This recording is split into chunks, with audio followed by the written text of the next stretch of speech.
Okay, this problem is to calculate the scores of the nodes. And so there are two key points. One is we need to know how to calculate the product between the subtrees. And secondly, in order to calculate the product, we need to know how to count the number of nodes for a given node, for a given node's subtree. Okay, so this can be done by DFS as we have seen in other tree problems. Okay, so let's do that. And the parent array is given in the problem, and we need to find out we need to change it a little bit, transform it into another form in terms of the node and its corresponding children. So in order to do that, we can define a map.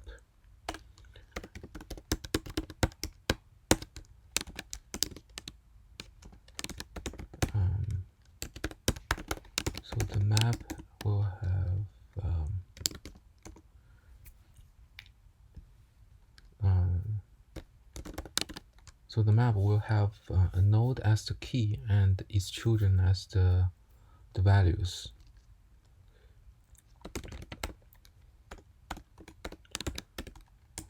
So let's go over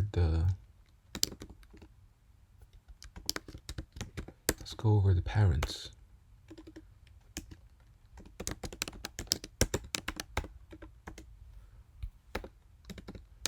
So we want to know the size of the parents. Okay. So once we know that, then we can run a DFS and with node 0, and eventually we want to return the count. The count is the number of nodes that has a product equal to the max product. So the key is DFS, and in the DFS we want to calculate the product. So let's define the product. The product can be pretty large, so I will define this as a long type. Product equals 1, and so let's count also the number of nodes. So we want this to return the number of nodes.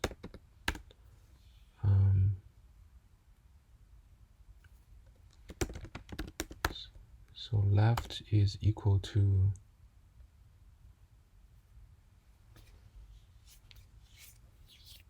the left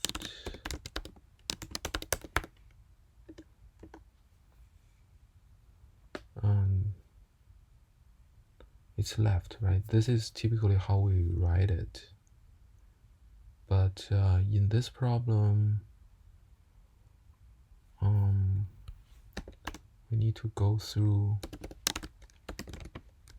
the child.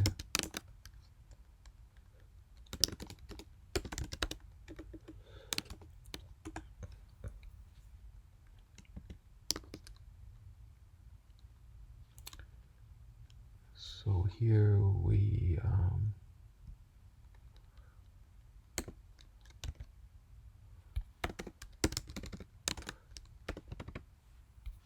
define a child size. Child size equals this. This is not. This will be child. So we calculate the child size. Then we add it to the count, right? Then eventually we want to return the count plus the node itself. Okay, and what else? When we do this, we also want to multiply the child size. So at the end, out of the loop, we're going to have the count as the left and right child tree, and we also have the product of the between the left and right child tree. And if we want to calculate the parent tree after this node is deleted, we want to multiply that by n-1 minus count. So suppose you delete node number 2, we can calculate the size of its child trees. Then there are total n nodes, so n-1 minus count, the size of its children trees, then that's the rest of the tree, right? So we multiply this part by this part and this part. So that's the size. That's the product. And there's so when we multiply, the child can be 0. Y can be 0. Suppose we remove this this node, right? And remove the first node, let's say. Then there are 4 nodes left. So there are a total of 5 nodes. So if we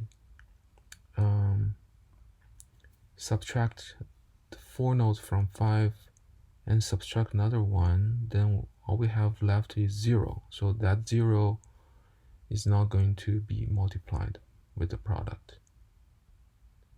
Sorry, that's this part. Y is and child size can also be 0. Let me just make sure this part is not 0. And what about the child size? So let's say if we remove node number 1, the count will be 1, right? So its child size is 0. So because it has 0 children, so we don't want to multiply that with the product. So we want to make sure the child size is also larger than 0. Okay. So so at this time we can also update the max product.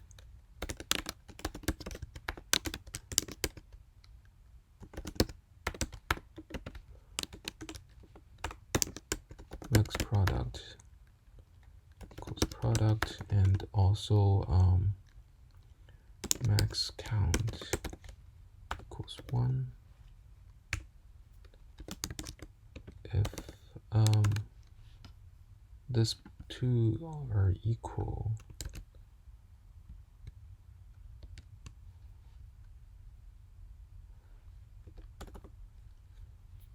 we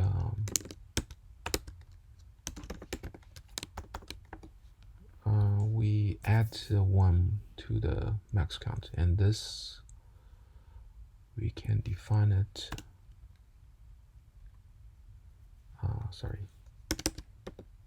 Here as max product, and here we can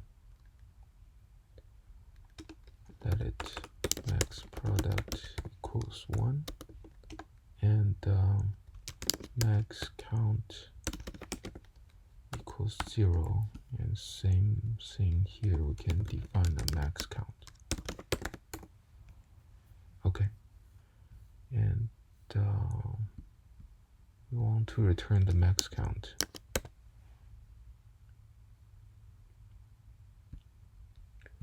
And I think that's it. Let's go through this. Okay, first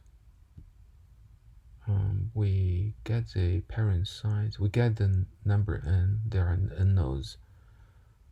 Define a max product, max count. This will be updated in the DFS. It's defined as a class variable.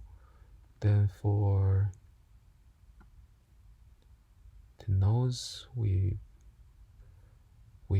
build a map to map the relationship between parent and the node number. Then we run a DFS. The DFS has 2 functions. One is to calculate the product of each node, and secondly, it returns the number of children nodes. Okay, then return max counts. So in DFS, we define a product for this node, and we define a count as the number of children nodes. So for each child of this node, we get its child size by running this recursion function. Then we add that to the count. We also multiply the product by the size of its children when it's not a 0. Then at the end, we want to multiply by the upper part of the tree after this node is deleted, and we want to make sure this part is not 0 as well. And if this product is larger than max product, we update the product and set the max count as 1. If they are equal, then we just increase the max count by 1. Return, that is the number of nodes. This is number of nodes, including the node itself.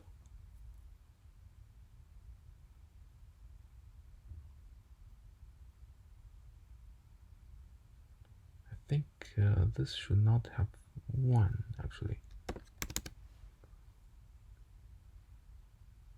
Yeah.